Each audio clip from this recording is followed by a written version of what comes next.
Greetings and salutations, everyone. I hope everyone is doing well today. Today, I have a terrifying lineup of subscriber submissions. Before we get into them, though, a couple links.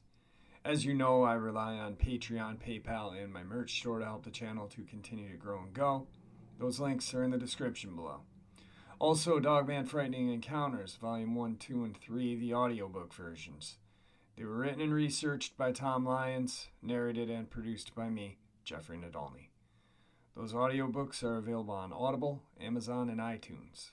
The links to those are also in the description as well. Now, everyone, I have taken far too much of your time. Let's get on with today's upload, shall we? Today's first subscriber submission. Back in the fall of 2003, I was working as a sheriff's deputy approximately 75 miles west of Denver, Colorado. I was new and young, fresh off field training, almost off of probation. It was late afternoon and I was dispatched to a call about a bear being outside of a caller's home. I acknowledged the call, traveled to the location. I was 5 minutes out. A minute before arriving, I was called over the radio that the bear was now outside of another home. But this was 2 miles away. I thought to myself how odd a bear covered that much ground in such a short period of time. Backup was 15 minutes or more out, as there were only 4 deputies, including myself, on shift. I rerouted myself to the new call as the person on the phone said the bear was outside of their home now. Upon my arrival, I pulled out my department-issued Remington 870. This one was a loaner from my supervisor, 14-inch barreled model. I ejected 1 round of buckshot and loaded a Spear 1-ounce high brass slug into the chamber, followed by 2 more into the tube. My last 2 shots were the standard issue Federal Premium copper-coated double-aught buck. I knocked on the door and the woman in her mid to late 30s answers. She was shaken and told me that the bear was outside of her rear window of her home. She had seen the back of its head and one eye looking at her inside the house. She said that when she noticed it, it moved away from the window, growled, and hit/scratched the home.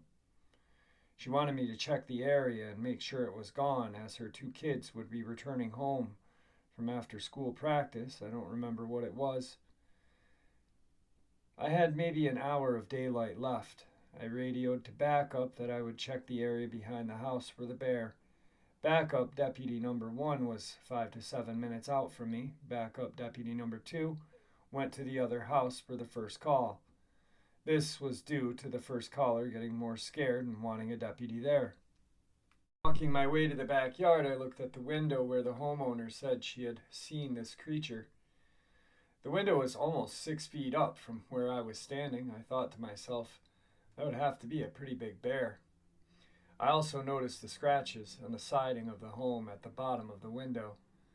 They were pretty deep and 5 lines running from 1 o'clock to 7 o'clock. I then made my way to the wood line past her backyard. I walked straight into the woods and came upon a small creek. The banks of the creek were several feet wide, and the water running through it was approximately 10 feet wide, 6 to 8 inches deep. The bank of the creek raised approximately 3 feet on both sides. Following the creek for about 50 yards into the forest, I saw a large brown furry animal walking away from me on all 4s. At this time, I clicked off the safety of the shotgun. I was walking along the dry bank of the creek and trying to make my way to firmer ground, but the brush along the high portion of the creek blocked me. I then moved my way towards a large tree along the bank, as it was just past an opening to a higher ground. When I got to the tree, I switched the shotgun to my left hand and used my right to grab onto the tree. The animal heard me, turned towards me, stood up. I then thought to myself, this is no friggin' bear. Just then, a huge face of a wolf creature appeared literally a foot away from me from the brush by the tree. I was screwed. This was like a scene straight out of Jurassic Park where the raptor surprised the hunter from the side and kills him. I did the only thing I could think of and let go of the tree to fall to the bank below just to create some space. The creature was so fast it grabbed my right arm and held me in place. Its massive hand covered 3/4 of my forearm, and I felt a searing hot pain of one of its claws penetrating my department coat, digging into the inside of my forearm. The creature looked into my eyes, grinned, and growled or laughed, as it was the oddest growl I'd ever heard. I used all my strength in my left hand, wrenched up the shotgun around to point it at the creature, and pulled the trigger. I don't even think the creature saw the shotgun until it was too late. I nailed him right in his upper stomach. I was released and fell to the creek bed. I had an unusual soft landing, or just didn't feel anything at the time. I switched the shotgun to my right hand, racked it, and fired at the only thing I could see, its head. I saw a jawbone fly, and then it was quiet. I immediately remembered the other creature on the creek turned and saw 3 more standing about 35 yards away. I racked the last slug into the chamber and fired at them. My round hit the center creature's ribcage. It let out a yelp, and I fired the last 2 rounds of buck. I knew the spread hit all of them. They all darted up the opposite side of the creek from me and out of sight.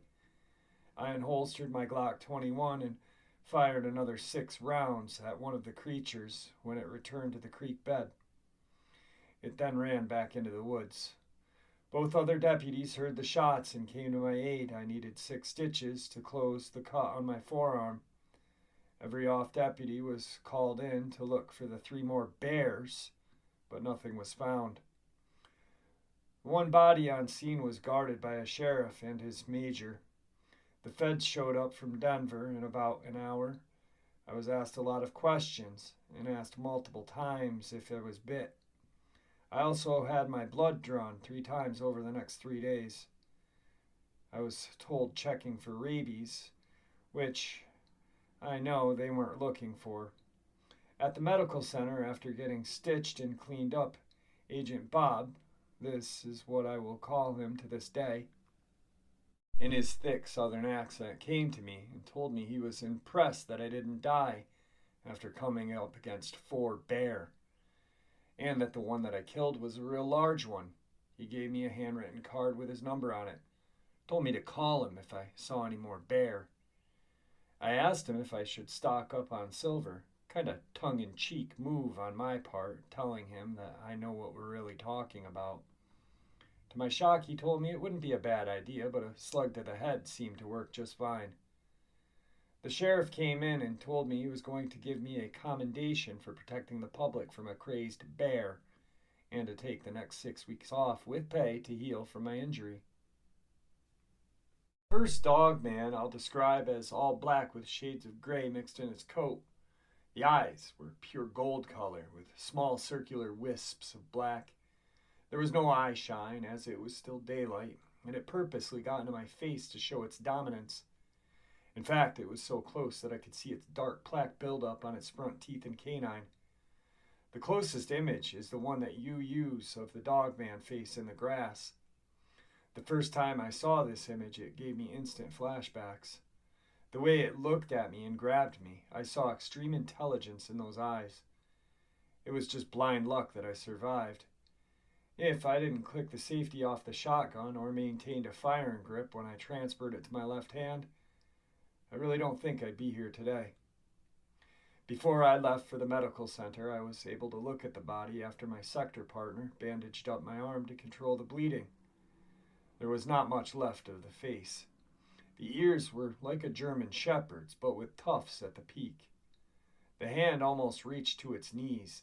The hands were massive, and the claws didn't really look like they grew out like fingernails, but were an extension of the fingertips themselves. I picked up the hand, and one of the deputies asked, "Should I do that? It might be carrying diseases." I looked up and said, "We tangled, so I'm pretty much already done." The hand felt leathery, and the claws weren't that sharp. But with the force they are being driven at, it could cause a lot of damage.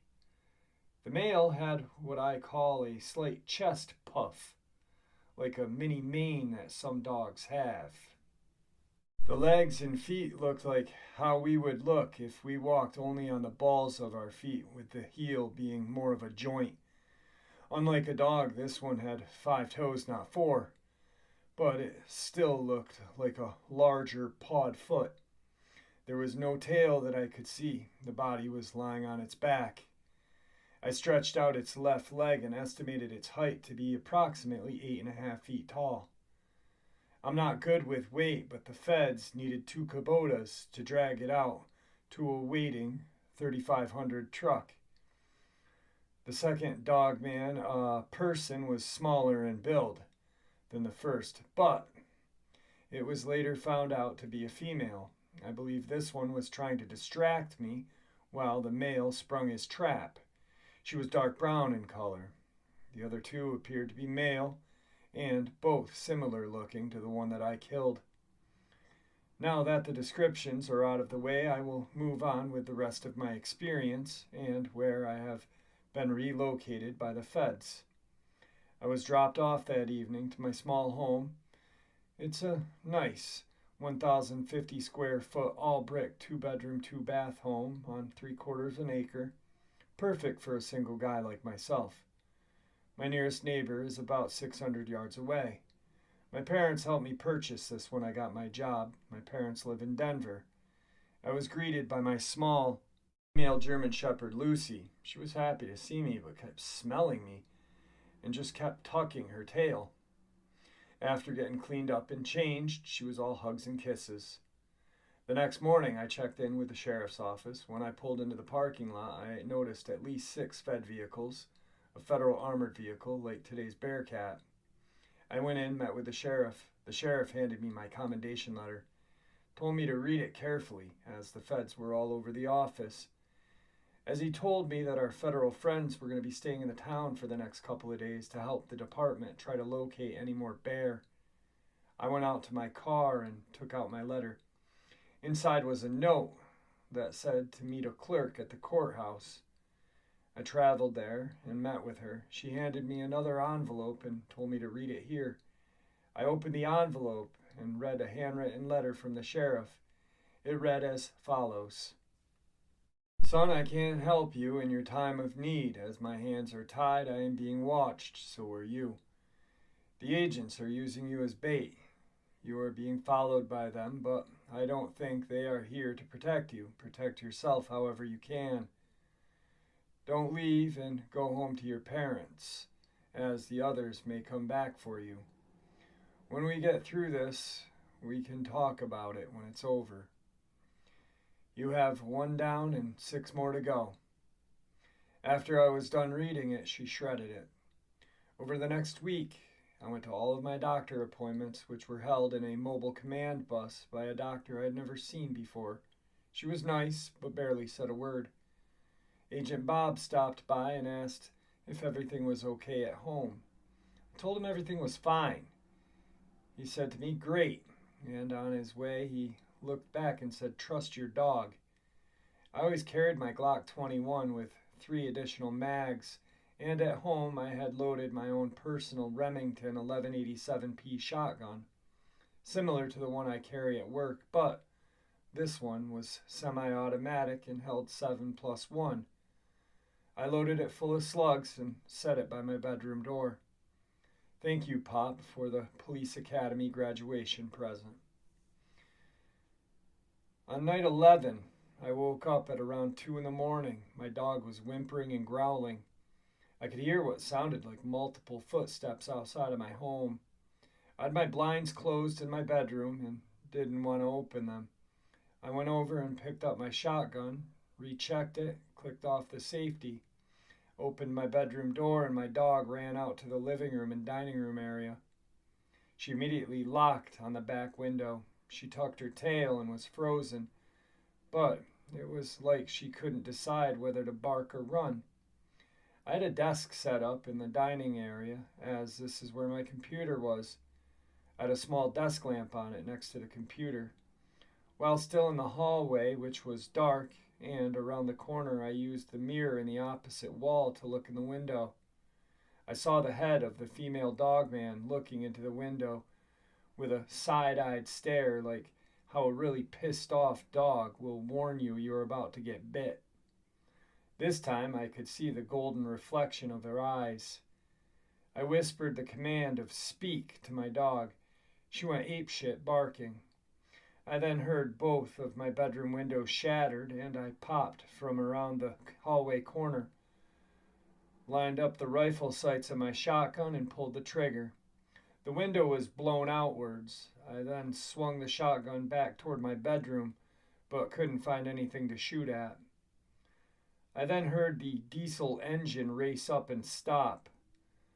I started to hear suppressed gunfire all around my home. After a few moments, Agent Bob knocked on my door, told me all is clear. I saw 6 men dressed in full SWAT gear with suppressed AR-10s. Agent Bob had me walk with him to my backyard, and on the ground was a female. Agent Bob then said, "You bagged us a girl. Thanks, I've been needing one, and they're hard to find." There were 2 more bodies in the woods just behind my house, and he said 2 got away. Agent Bob was a little more open now. He never said what they were other than bear, but told me that if he could, he would eradicate all of them. But people want to research, and air support would draw too much attention. He told me that I could not stay here because I am marked man. It took a few days, but my house was purchased by them, and I was moved to a desert city. They put in a good word for me at my new department. I was quickly hired and started my new job. I am now of high rank, like brass on the collar rank. So, I don't want to come out as crazy. Agent Bob gave me some very specific instructions to visit my parents. One was to always fly into Denver, never drive, never go back to the county I worked for or the surrounding counties. Once a year, they would ask me for some old, worn, unlaundered clothes. Agent Bob retired in 2015.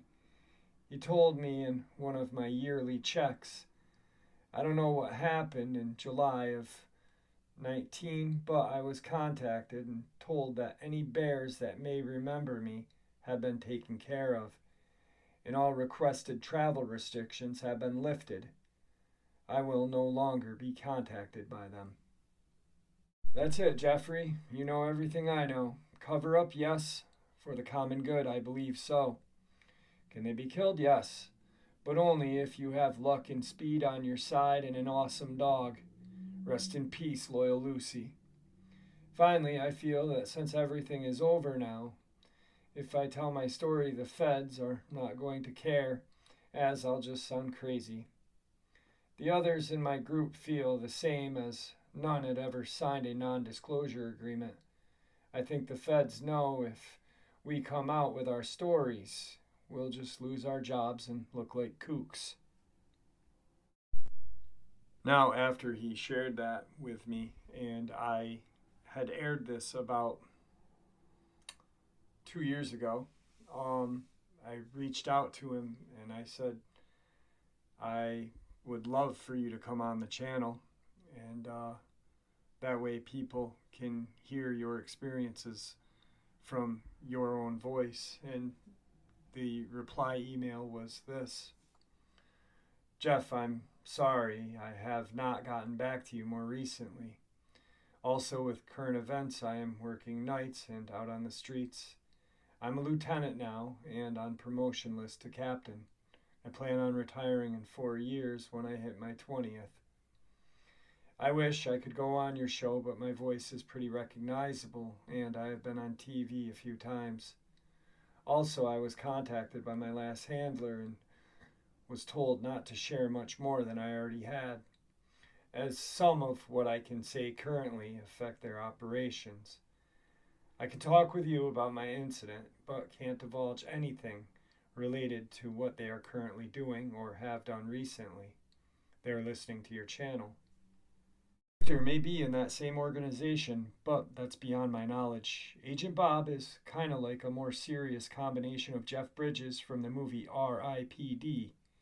and Alton Brown's impersonation of Colonel Sanders. I've always liked him, as I think he bent the rules to ensure my success in surviving the attack of the Dogman. When he said trust your dog, he was telling me that she would be my early warning system. I've always had a dog since Lucy. I also wanted to add that Lucy passed away of old age in 2012. Whenever I go into a wooded environment, I now carry a Glock 20 and 10mm with some real hot loads. I also carry a 4570 Marlin 1895 SBL with 430 grain loads. Since my encounter, the few times I have camped with my family has been in Montana, Utah, and Idaho. I never run into another cryptid. Also, for insurances for myself, I still have half that jawbone recovered from the scene. I have it geocached in a location only known by myself and 2 other people. Today's second part of the upload. This encounter took place 30 years ago. I'm a retired brigadier in the IDF. A lot of this is still classified names, places, can't be used, sorry. I was a colonel at the time and head of a black op mission where all the men were specifically handpicked. We were taken into a safe house deep in the middle of nowhere, which was 3 stories high. It was one of those extremely hot Indian summers. I shared my quarters with my captain, who we'll call Jay. It was so incredibly hot that you couldn't sleep very well. I woke up around 3-ish, and all of a sudden, I heard this dog cry out. And then this thud in the backyard. I continued to lie on my bunk, and then all of a sudden I heard something going crunch, crunch. And then you heard a rip, and again crunch, crunch. I quietly got out of my bunk and walked over to the window. At the bottom of the yard was this massive black shape, what looked somewhat like a silvery sheen thanks to the moonlight. Whatever this was, it was sitting on its back legs, with its back straight like a person crouched down. Its head was massive, with 2 very pointed ears on top of its head twitching very frantically. Captain J was still sleeping, much to my surprise. All of a sudden I heard a voice. It started to stand and look right at me. At the same time, with yellow, orange, burnt eyes, it said, "I know you're watching me. I can hear you. I can smell you." As this creature stood up, it was about 7 feet tall. I saw what it was eating. It had killed a neighbor's golden retriever. All that was left was its back legs and tail. All of a sudden I heard Jay say, "What the hell is going on?" I stopped and looked at Jay. No more than a blink of an eye, I looked back out the window, and whatever it was gone. I said to Jay, under no circumstances is this to go into your report. Come daybreak, I woke up the captain and I said, "I'm going into the yard." I walked down to the bottom and all I could find is blood and fur. Pieces of flesh. Found the dog's head in the corner, clearly had been ripped off. Found a shovel, buried what remained of the dog, but I will never forget the voice and those eyes. Well, after I read that, shared it on the channel, I reached out to him and asked him if he would be willing to come on. Shortly after, give or take a week or 2, I got an email back, and this is what was in that email. "Hello, Jeffrey, my friend. With careful consideration, even if I do this anonymously, there is still possibilities of being identified, which would be no fault of your own. Government and agencies within government can do things that can destroy your life in an instant. I must decline your offer of telling my story on the air. But what I have done for you, I have written it out to the best of my recollection and memory to go a bit more into depth without compromising the State Security Act. I hope you find it more complete story of interest. I wrote it out with as much information as I could possibly give you. I hope to hear the full story on your channel if you are willing to retell it." The encounter took place just over 30 years ago now, in 1989 or 90. I am now a retired brigadier general from the IDF military forces, but still work for my government. A great deal of this is still classified by my government. Personnel, country of origin, and places cannot be named. I apologize. I can tell you more than what I did on the first part, as I did not want to drag it out. I was a full-rank colonel at the time, head of some important black op. I was summoned by my commanding officer and informed I was going to be the head of a very unusual mission overseas, somewhere in Europe. All of my men were specifically picked. I was told this mission was to locate, retrieve, or take out target or targets. I was handed a file that had stamped in red, top secret, classified. My CO said only, "You and the government agent that you will meet at the other end of may see this." The government agent was a female. We will name her Laura. She was placed for a number of reasons. One, to give the impression of a family unit. The other reason were classified. For most part of the journey to the safe house was pretty uneventful, and in the middle of nowhere, nothing out of the ordinary, and as we drove into the area, you felt the atmosphere completely change. For one moment, you heard the birds and the nature all around you. Once we drove into the area, all of a sudden came to an abrupt halt, and you felt suddenly very uncomfortable. I thought this was odd, but didn't take much notice of it. The house was 3 stories in height. As we came to a stop and got out of the vehicle, Laura, knowing our ETA was waiting on the doorstep, our arrival did not go unnoticed by one of the only 2 families that remained in the area. The neighbor came over to us, who we will call Jonathan. He said that it was nice to have new people moving into the area, as all of the families had slowly packed up and never came back. I will fast forward it a bit, as this was just over 2 months for this operation. Over the period of time that we were at this safe house, we had a number of strange encounters. I was informed that a dark figure had been seen running through the woods, tapping on glass late at night. Strange noises, scratch marks, huge piles of shit. Jonathan was also the neighbor that had the golden retriever. One evening he came over, and he was telling us about the other families that had lived there. We had young children and animals, cats small to medium to even large dogs that had disappeared over a matter of time. Let's get to the night in question. It was one of those extremely hot Indian summers that we were experiencing. I shared my quarters with my captain, who we will call Jay. He was the second highest ranked officer to myself. It was incredibly hot that night. You couldn't have slept, and if you did, you didn't sleep well. I woke up around 3-ish, and all of a sudden I heard this dog suddenly cry out in pain. It went quiet for about 5 to 6 minutes. Then I heard this thud in the backyard. I continued to lay in my bunk, and then all of a sudden I heard something going crunch, crunch. And then I heard this ripping sound, and again crunch, crunch. I quietly got out of my bunk and walked over to the window. At the bottom of the yard was this massive black shape that had somewhat of a silvery shine thanks to the moonlight that night. Whatever this was, it was sitting on its back legs. It was straight like a person crouched down. Its head was massive, with 2 very pointed ears on the top of its head, twitching, frantically listening for any sound that it could hear. Captain J was still sleeping, much to my surprise, and all of a sudden I heard this voice. A voice that was very guttural, very deep and powerful. I heard it say, "First of all, I know you are watching me." It started to stand and right away looked at me at the same time with these deep, yellowy orange burning eyes. As it stood up, the head turned over its shoulder. You could see the twist in a section as its shoulder came into view. Its fur was black, extremely shiny, and long in certain places. What details you could see in the moonlight was very impressive. The creature's torso was extremely ripped with muscle, extremely powerful, the same with what you could see as its legs. Its arms were extremely long and hairy. The digits you could see, its nails, were extremely long and also pointed, which could do considerable damage. And then it spoke again. "I can hear you, I can smell you." As this creature stood up, it was about 7 feet tall, maybe taller.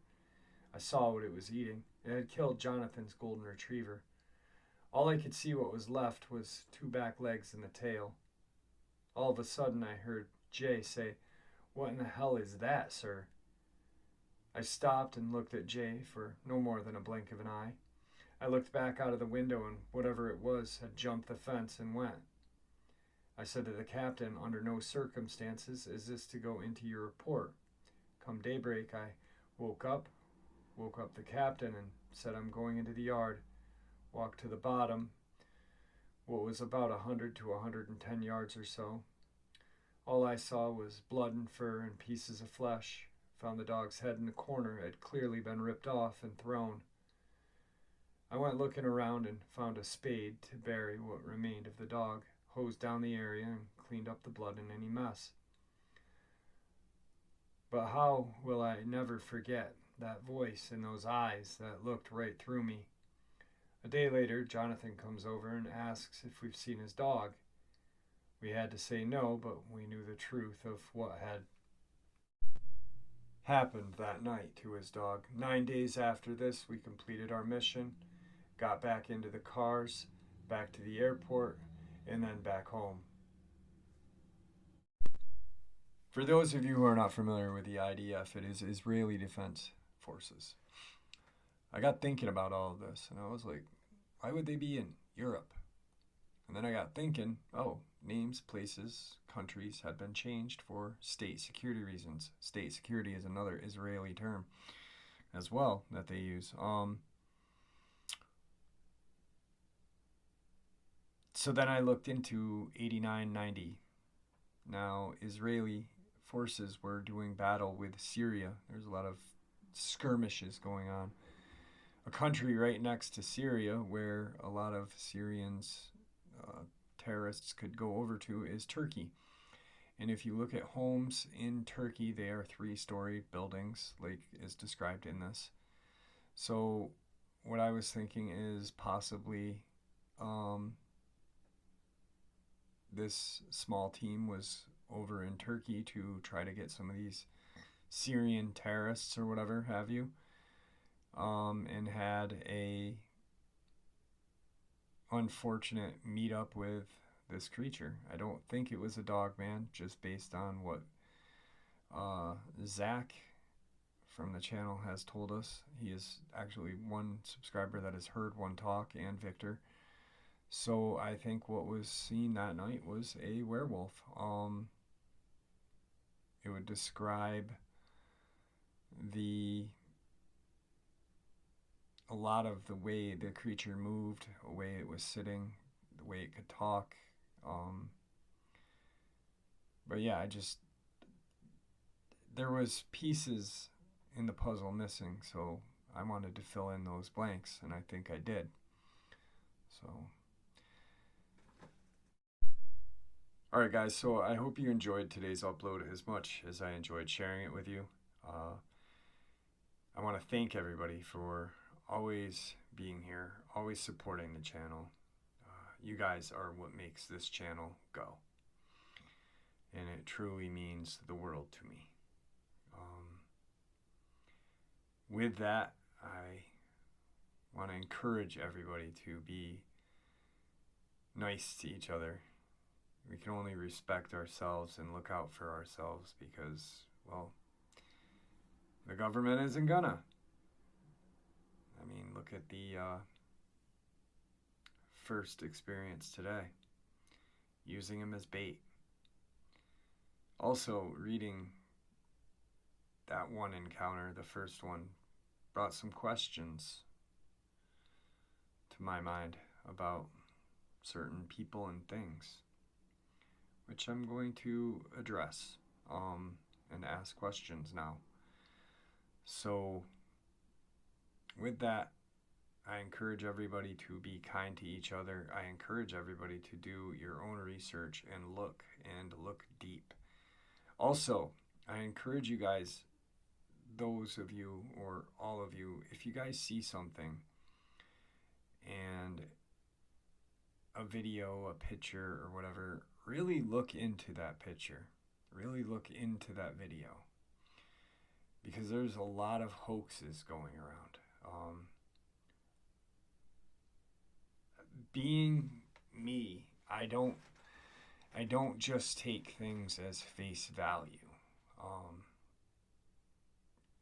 I love researching. I love looking, and I've had people call me an armchair researcher or whatever have you, but you know, I'm constantly reading, constantly observing, listening, looking.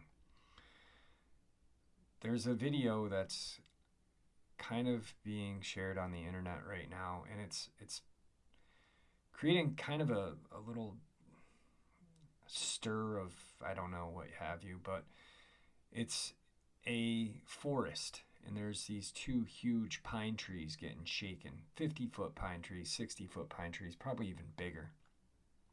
And the claim is Bigfoot. Well, if you really, really look at that video, you can see logging roads. You can see there is a vehicle on one of the logging roads.